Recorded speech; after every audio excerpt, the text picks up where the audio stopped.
Chances are you drive a combustion engine car, or hey, potentially you've spruced up your game to battery power. Combustion was the way of the future. And in Henry Ford's words, if I had asked people what they wanted, they would have said faster horses.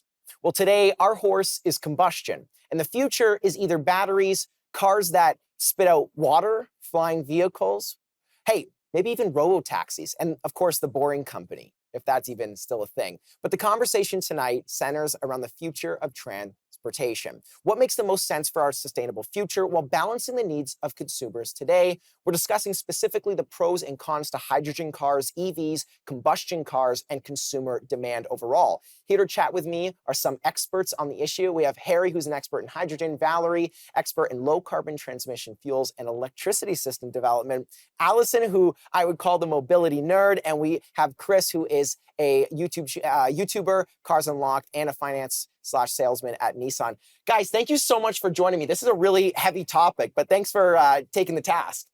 No problem. Thanks for Happy to be having here. us. Yeah. Wonderful. Absolutely. Okay, so I want to start with some fighting arguments to each of your expertise. And Allison, I'd love to start by throwing it over to you. You know, you're the mobility nerd. I see on your LinkedIn all the time. You're talking a lot about different types of transportation. What are you seeing on the ground level? Where is consumer demand headed, and what's happening right now on the ground?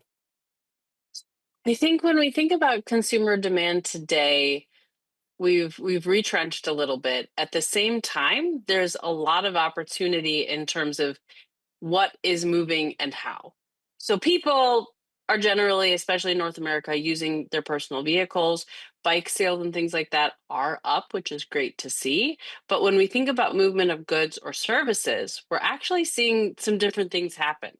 So delivery to home is still really big post pandemic. I think that shifted a lot of the types of trips that people take. And same as we think about potentially services coming to you either at home or work. And that's some of the space that I look at as really interesting as we think about innovation and business models in transportation.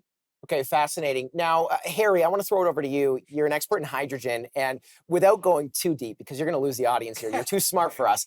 Explain to me a fighting argument for why hydrogen could be an option for transportation in the future, because you make some fighting statements here. Yeah, I mean, honestly, I might end up being a bit of the devil's advocate in the show.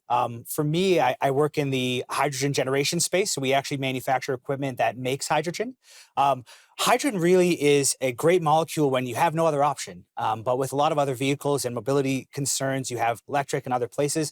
I had a customer tell me a long time ago, the best way to think about it is everything that is gasoline will go electric and everything that's diesel will go to hydrogen. And that's a great way to think about hydrogen and where it fits in the whole mobility landscape. Right. Now, do you see hydrogen as as something that consumers will latch onto in the near future? I think it's going to has to start with industry over consumers. Just because, look, we have spent the last 100 years building out the gas network to supply gas everywhere.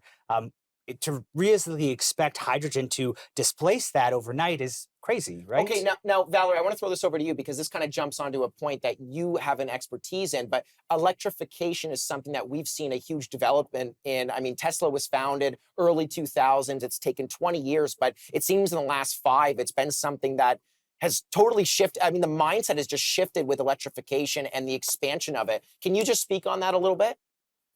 Sure. Well, it's not just the mindset that's changed, it's become cheaper. The cost of batteries have dropped really much more than anybody thought. And so long as if you're driving a lot, it's cheaper to use an electric vehicle. So that's different than for hydrogen. So it's really taking off. Maybe there'll be some delay here and there for a year or so, but all of the car companies are working on it, and there are many places you can get very low cost electric vehicles. Yeah, I mean, it's definitely when you have the scalability of electrification, it kind of mutes the point of hydrogen in this current moment. I want to think, 10, 20 years down the line, but this segment is about what's happening now. Chris, got about 30 seconds here. What do you see on the ground floor when you're talking to 50 people a day at the dealership? So what I see, mainly the early adoption phase is kind of over. The people who want the latest and greatest things, they've already come for the EVs. Now we're trying to meet the consumers who are kind of skeptical about EVs. They're wondering, how far can I go? Is it going to work? And consumers mainly want convenience. They kind of want what they're used to and what they're accustomed to. And it's hard to convince those kind of skeptics to switch over to EVs. Well, I mean, you make a fighting chance. I want to jump over to Harry, what you might have to say in a second, but we'll be jumping over to the differences of electric versus hydrogen in the second segment. Stay tuned for that. We'll be right back. I'ma rule the world, yeah.